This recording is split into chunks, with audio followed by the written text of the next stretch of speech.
Welcome back. Pull up a seat. We need to talk about monsters.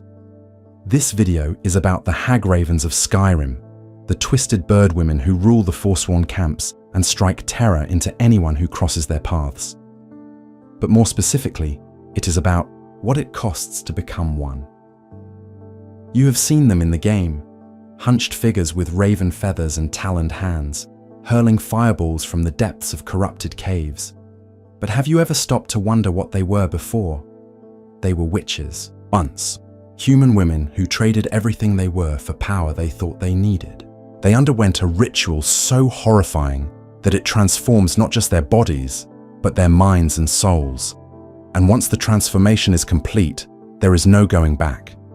They gain magic beyond imagination, but they lose their capacity for human connection.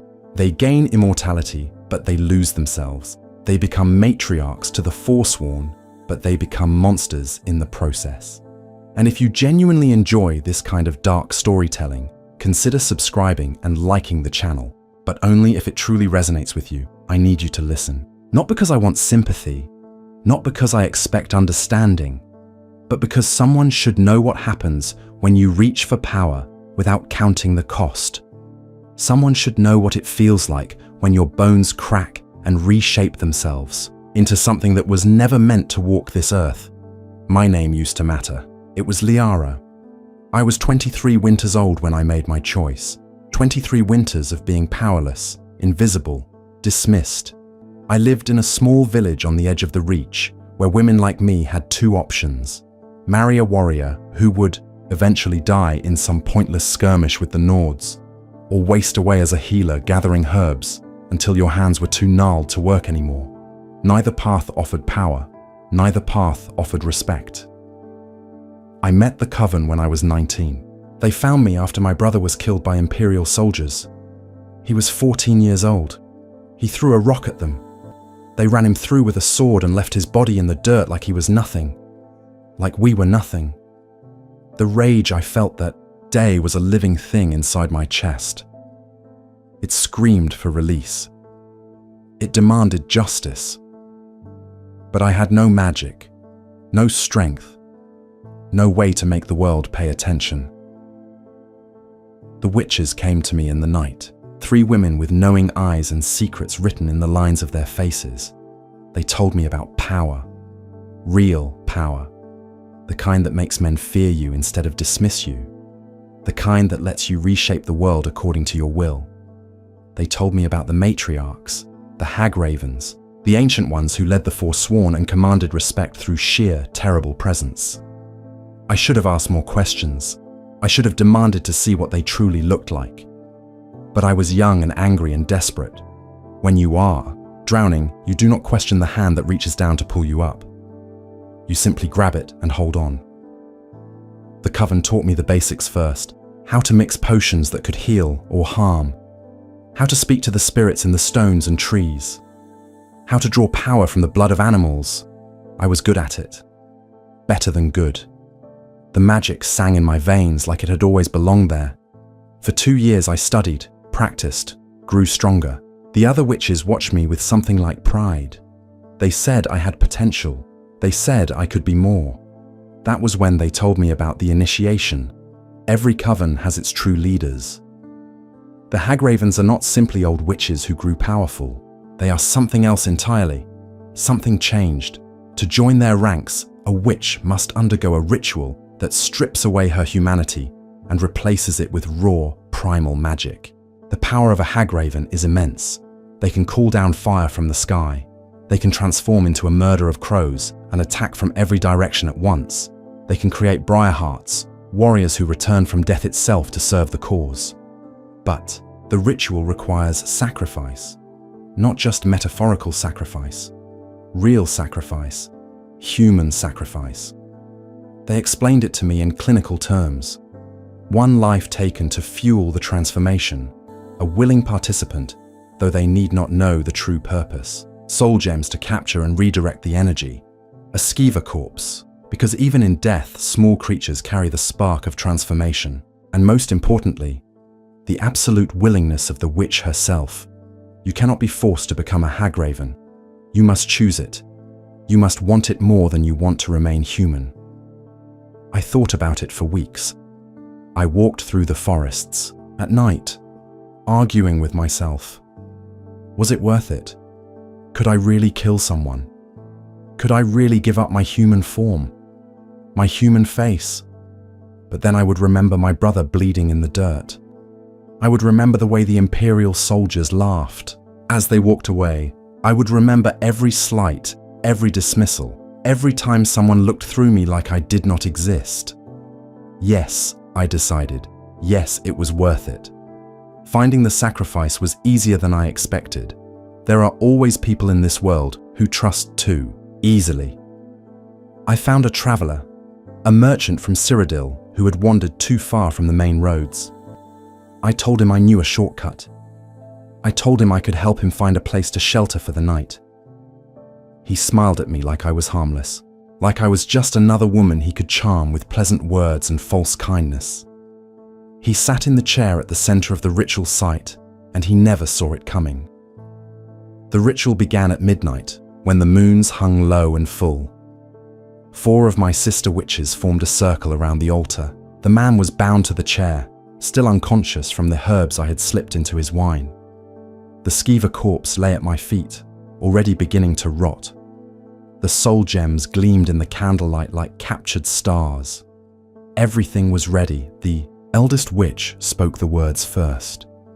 Ancient words in a language older than the Nords, older than the Dwemer, older than anything that walks Skyrim now. She called to the old gods, to the spirits of the Reach, to the dark things that live in the spaces between life and death. She asked them to witness. She asked them to judge. She asked them to grant transformation. Then she looked at me. Do you choose this freely? Do you understand what you will lose? Do you accept the price? I said yes. What do you think really happened here? Drop your thoughts in the comments. I would like to know if I am the only one who feels this way. The knife was, in my hand, silver blade, bone handle, sharp enough to part flesh like water. I walked to the bound man. He was starting to wake up, eyes fluttering, confusion spreading across his face. For a moment, I hesitated. For just one heartbeat, I thought about stopping, about walking away, about remaining human. But then I remembered why I was here. I remembered my brother. I remembered the powerlessness. I remembered the rage, and I pushed the knife forward. Blood is warm when it first leaves the body, warmer than you would expect. It steamed in the cold night air as it poured over my hands. The man gasped once, twice, then went still.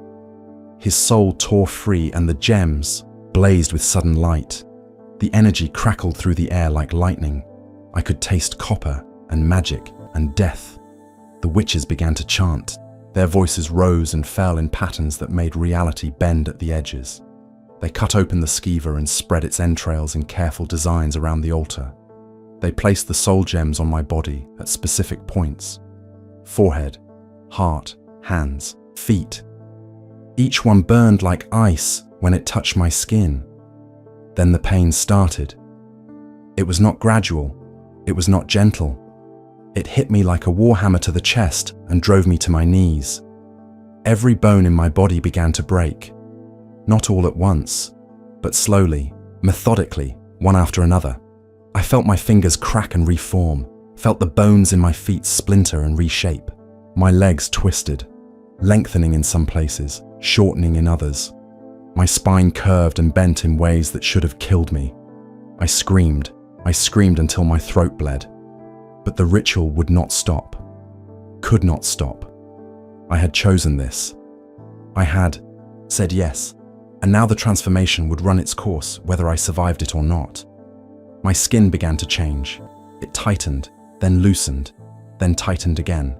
It turned pale as snow, then grey as ash. I watched my hands as they transformed. 4 fingers now instead of 5. Long talons growing where my nails used to be. Black feathers pushing through the skin of my forearms like dark grass breaking through earth. The worst part was my face. Felt my skull shift. The bones of my face cracked and reformed. My nose hooked. curving downward into something sharp and predatory. My eyes changed last. I felt them darken, the color draining away until they were solid black, empty, inhuman. I could still see, but everything looked different now. Sharper, colder, like I was seeing the world through a layer of ice. The feathers came next. They erupted from my scalp, pushing through where my hair had been. Black raven feathers, coarse and oily. They sprouted from my shoulders, my arms, my legs. They bound themselves to my shins and forearms with strips of my own changing skin. I looked down at my body and saw a twisted thing. Part woman, part bird, part something else entirely, something that should not exist. The transformation took 3 hours, 3 hours of agony so complete that I lost the ability to form coherent thoughts.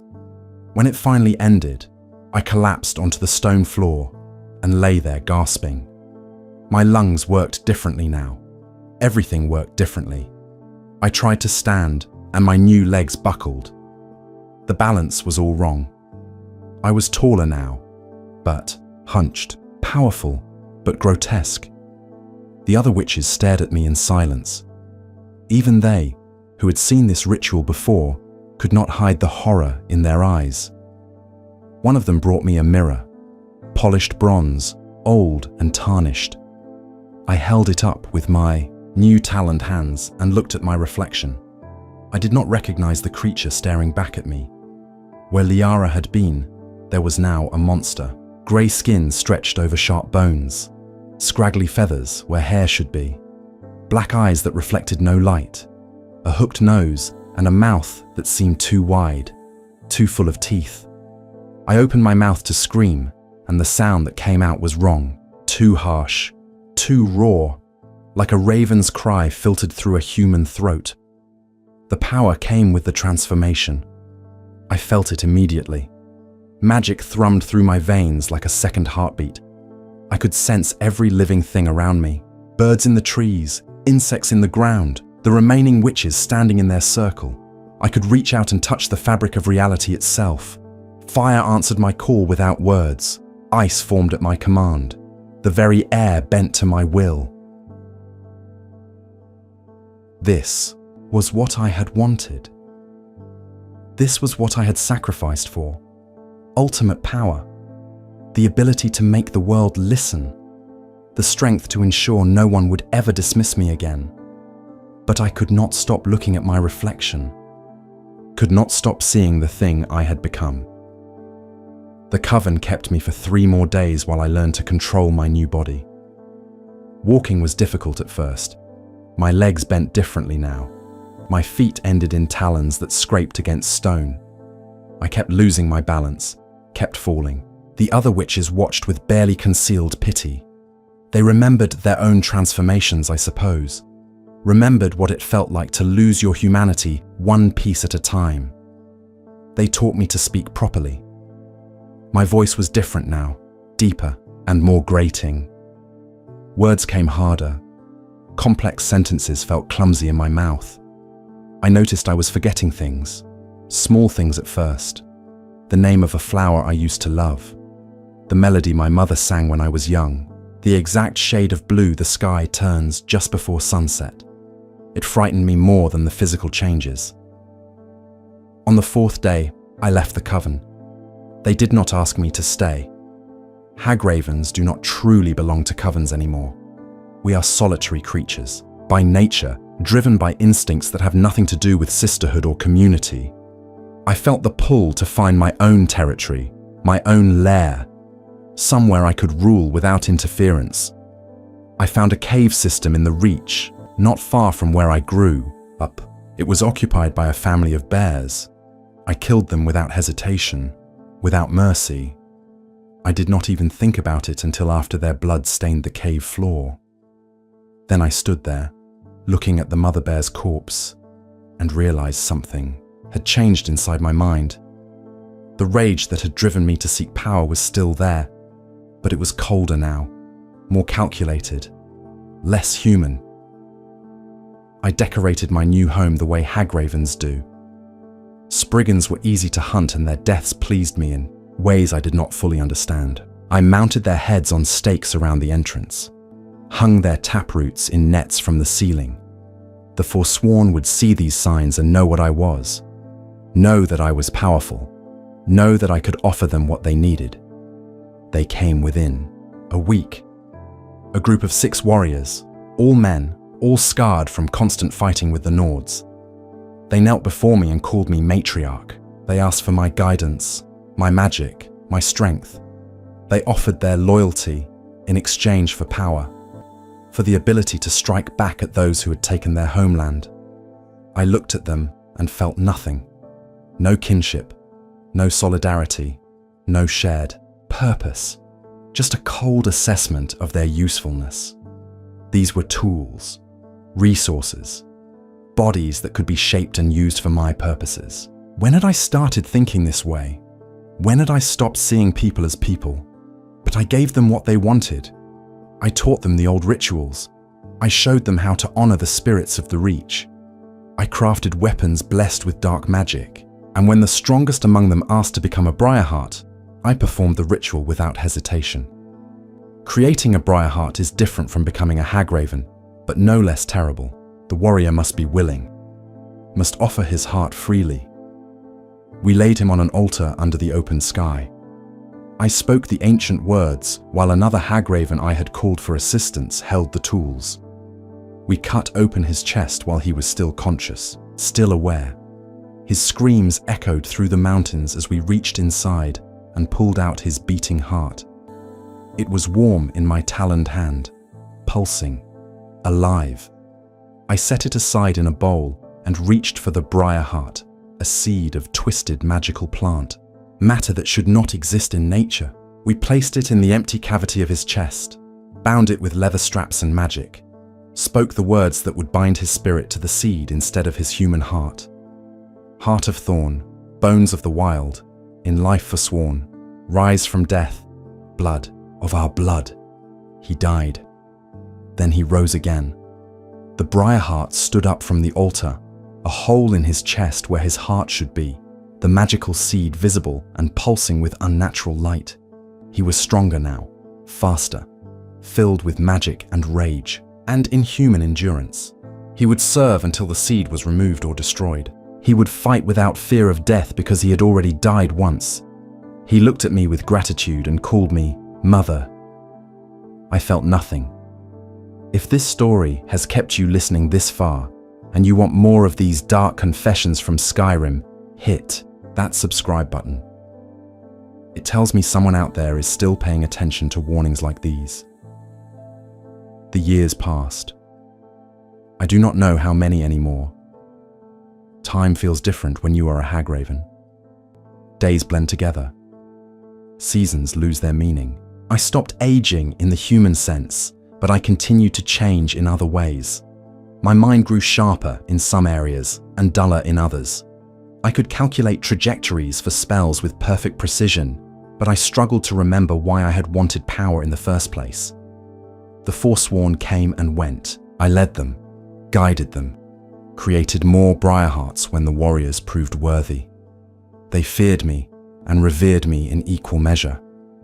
They brought me offerings, fresh eyeballs, which I discovered I craved with an intensity that disgusted the small, part of me that remembered being human. Hearts, souls trapped in gems, the spoils of their raids. I ruled my little kingdom from my cave and told myself this was what I wanted. But sometimes, late at night when the Forsworn were sleeping and I was alone, I would look at my taloned hands in the firelight and remember what they used to look like. Smooth skin, 5 fingers, nails that I used to paint with berry juice because it made me feel pretty. I would touch my face and feel the hard beak where my nose had been, run my claws through the feathers where my hair used to fall, and I would wonder if I had made the right choice. The isolation crept in slowly, so slowly I did not notice it at first. The Forsworn respected me, yes, but they did not love me. How could they? I was not one of them anymore. Not really. I was their weapon, their spiritual guide, their connection to the old powers. But I was not their sister, not their friend. I was the matriarch, the Hagraven, the thing in the cave that they needed but could never truly embrace. Other Hagravens existed throughout the Reach. I encountered them occasionally when our territories overlapped, or when we needed to work together for complex rituals. But we did not form bonds. We circled each other like predators, assessing threats and calculating advantages. There was no warmth between us, no kinship, just cold recognition of what we had all become. I began to understand that this was part of the curse. The transformation did not just change your body, it changed your capacity for connection, for love, for all the small human emotions that make life bearable. I could still feel rage. I could feel hunger. I could feel the satisfaction of power wielded effectively. But joy, tenderness, the simple pleasure of a shared laugh with a friend, those were gone, stripped away with my human form, sacrificed on the altar of power. There were moments when the loss felt unbearable. I would see a mother, forsworn woman, nursing her child, and something would twist in my chest. An echo of emotion I no longer fully possessed. I would watch the warriors laugh around their campfires and feel something that might have been loneliness if I still remembered what loneliness felt like. But then I would flex my talons and call fire from the air and remember why I had made this choice: power, respect, the ability to never be helpless again. Those things were real. Those things mattered. The rest was just sentimentality, weakness, the kind of thinking that kept women powerless and afraid. Except sometimes, in the darkest hours, I wondered if I was lying to myself. I started hunting more aggressively, Spriggans mostly, because their deaths satisfied something primal in me. Nature spirits, guardians of the forests, creatures of life and growth. I hated them. I hated their purity, their purpose, their untainted existence. So I hunted them down and mounted their heads on stakes, hung their roots from trees, made sure everyone knew that this was my territory and I had conquered it. The Forsworn called it strength. I called it necessary. But in the quiet moments, I recognized it for what it really was: rage. Endless, bottomless rage that had nowhere else to go. I had gotten my revenge on the Imperials who killed my brother. I had hunted them down one by one in the years after my transformation. I had burned them alive and listened to them scream. But the rage had not left. It had only grown colder, more diffuse. Now it pointed at everything. At the world itself, for being the way it was. One day, a young witch came to my cave. She could not have been more than 20. She had heard stories about me, about the power I possessed. She wanted to know if the rumors were true, if a woman could really transform herself into something stronger, something feared.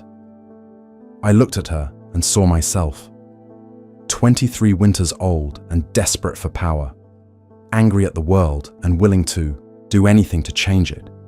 She had the same fire in her eyes that I had once possessed, the same reckless determination.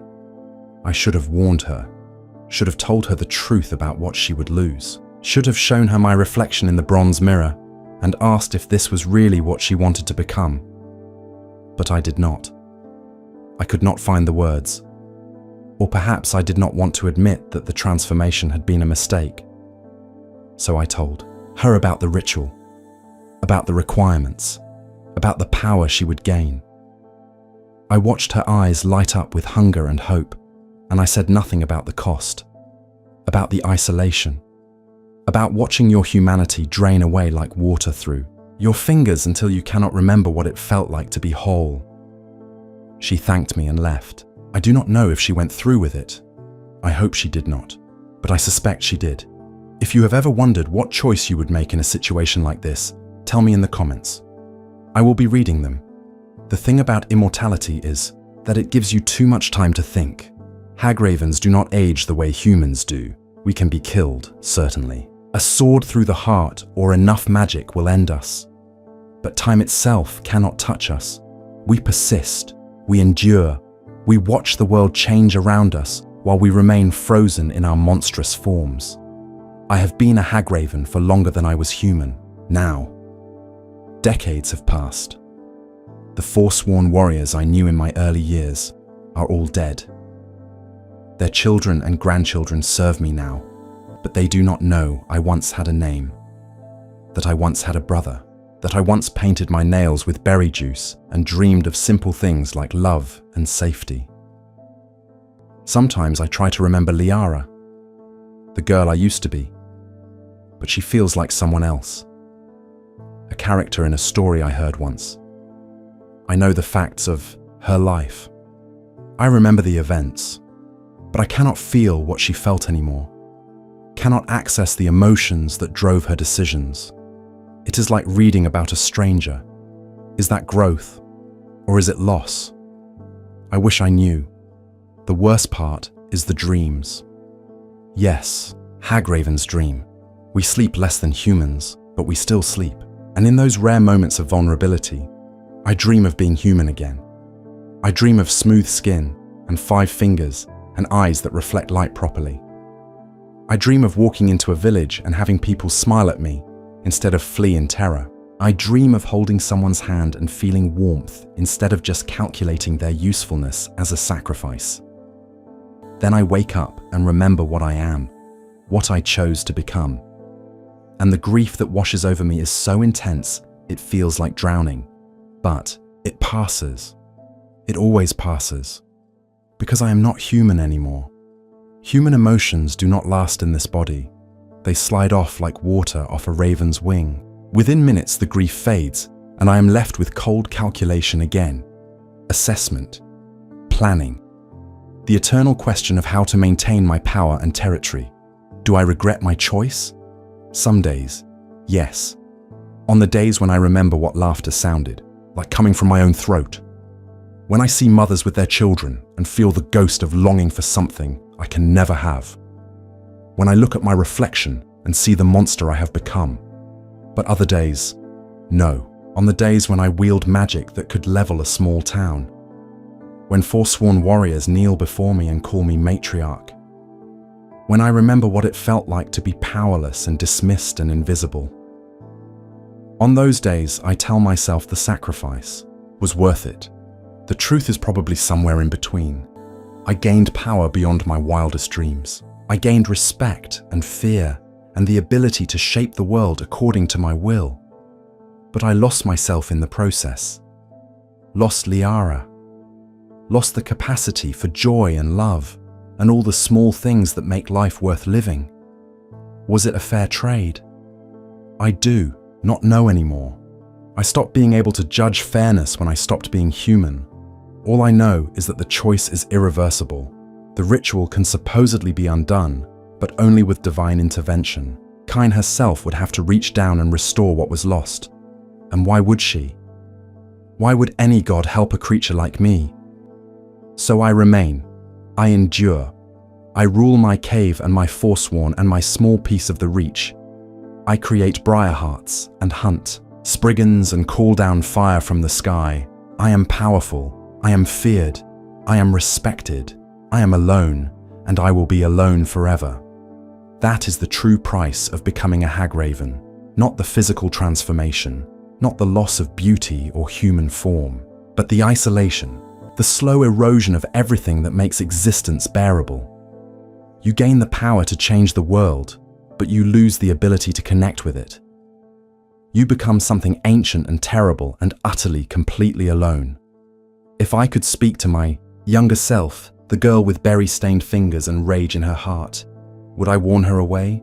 Would I tell her to find another path? To accept powerlessness rather than pay this price? I do not know. Even now, after all these years, I do not know. Maybe that uncertainty is the most human thing left in me. The only piece of Liara that still survives in this twisted form. The doubt. The endless gnawing question of whether I made the right choice. I tell myself that doubt is weakness, that a true Hagraven would feel no regrets. But late at night, when the Forsworn are sleeping and I am alone with my thoughts and my bronze mirror, I allow myself to wonder. I allow myself to grieve. And then the sun rises, and I am the matriarch. Again. Powerful, feared, inhuman. This is what I chose. This is what I am.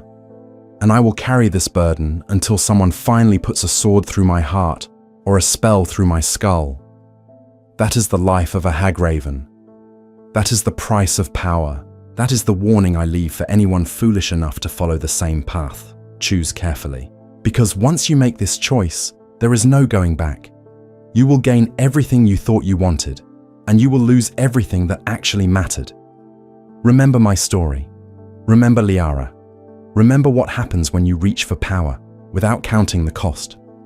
And if you must become a monster to survive this world, at least go into it with your eyes open. At least know what you are sacrificing. At least understand that the power you gain will never fill the void where your humanity used to be. That is all I have left to say. My confession is complete. Do with it what you will.